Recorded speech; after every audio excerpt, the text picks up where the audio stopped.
Vamos a empezar. Chicos, bienvenidos a este campo de tiro. Un aplauso para los muchachones que son los primeros que van a disparar ya oficialmente una vez inaugurado. Lo que vamos ahora a comentar va a ser las reglas básicas de seguridad. Estas réplicas operan en el mismo sentido en cuanto al tema de operativo, ya tienen los lentes, gracias, para la cuestión de seguridad. Entonces, tenemos réplicas de Beretta y de Glock. Ya que les diga las reglas de seguridad, van a ponerse la protección visual. Mientras estemos disparando, nunca se la van a quitar, ¿sale? All right, so we are in Guadalajara, Mexico, and this is my second trip down here training with SIFTI and Valhalla Security Mexico. Angel Banderas is the proprietor here, and tonight is the grand opening of his simulated range. And obviously, a range is a range. So, welcome to range ownership and operation. The idea that you're using replicas versus center fire, given the climate here, and given how you're trying to build a training community, I think this makes a lot of sense. What makes you think it's going to work for people here in Guadalajara? Well, first of all, thank you for being here second time. I mean, it's just a sign that kind of you love what we're doing here. Absolutely. So it's always a pleasure to have Robin here.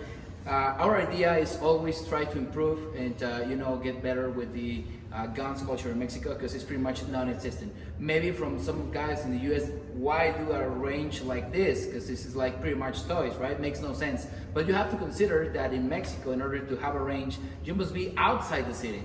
You must be 1 kilometer outside the city, and this and that. So pretty much. And just to clarify, 1 kilometer from a telephone line. Yeah, of course. From a railroad, I think. Yeah, right. So it really is. It's not even possible to have something here. And this is, by the way, Guadalajara. I didn't know until first time I came down here. My bad, not doing the research. I guess 6 million people. This would be like one of the top 10 biggest cities in the United States. So the idea that you've got 6 million people and you've got to go, we drive 45 minutes from here to get to the closest range. Now the people of Guadalajara can come here and very inexpensively, without special permits, without special permission from the government, train in the fundamentals of shooting. And of course, we're focused on defensive shooting. Yeah, exactly. That is always the idea, not be misunderstood this concept by something like play, like full tactical stuff. No, the idea is always to work the principles of the IDEA system, which I believe it's the best system available for self-defense shooting. Going to teach the people that approach in order to use responsibly their firearms, but they can work here with replicas, with air guns, and with all this stuff which is not regulated or not restricted in Mexico. So that way they can not like driving 2 hours to get an indoor range and expend like $200, the equivalent to $100 just in a few boxes of 380. But instead they can come here and work consistently with these replicas, which is kind of one-on-one with the real thing, and then work everything from force on force to self-defense shooting. So yeah. Yeah, and I think it's great. I understand a lot of the American audience say, you know what, Rob, you think you shouldn't do a lot of dry fire, you replica training, it's not as good as real training with real live fire. Absolutely, if you have the option. If you're in a place where you don't have the option, and sometimes the option is just simply cost prohibitive. Self-defense is a universal human right. Even in all international law, the right of a person to defend themselves is widely recognized, it's universally accepted, but obviously in many countries, the means to defend yourself, the ownership of the firearm, being able to train conveniently with a firearm, being able to afford to train with a firearm and with the ammunition, just isn't available, and it's much more restricted in places. And you're doing your part to bring this right, to bring this training opportunity, and I know that people are going to get started here, and you're going to see them on the range, and maybe every once in a while I'll come back and I'll see them on the live fire range as well. So thank you for what you're doing. I think this is a great opportunity. No, thank you so much. Congratulations. Sí, la estiran, los brazos bien estirados, no traten de que estén los codos doblados, no siempre estiren los codos completos, vaya, que se estiren de esta manera a la altura de la cara. Ahorita vamos a trabajar un poquito. No vamos a ocupar esas miras. En este ejercicio que vamos a hacer, sí se van a ocupar esas miras. Entonces, lo que vas es alineen, asegúrense que las de atrás estén atrás de la de enfrente.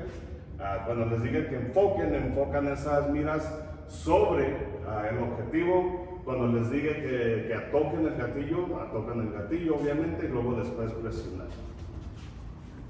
Extiendan hacia la cabeza, alineen esas miras. ¿Con los dos ojos abiertos? Cierran un ojo, perfecto. Gracias por recordarme acerca de eso. Cierran un ojo, ese fue mi error. Cierran un ojo, enfoquen esa mira, toquen el gatillo, pero no muevan el gatillo. Tóquenlo, pero no muevan el gatillo. Ahora lentamente y suavemente presionen ese gatillo. Cuando completen su tiro, regresen a la posición lista, alta y comprimida. Los delicados, así que tienes que ser más lento. Head. Esa. Better. Up. Keep your fingers off the trigger. And keep the guns pointed down range. Apunten las armas hacia el frente. Let's place them on the table. Y pónganlas en la mesa. Perfect. Cool. Now we can relax. Relax. Your range is open.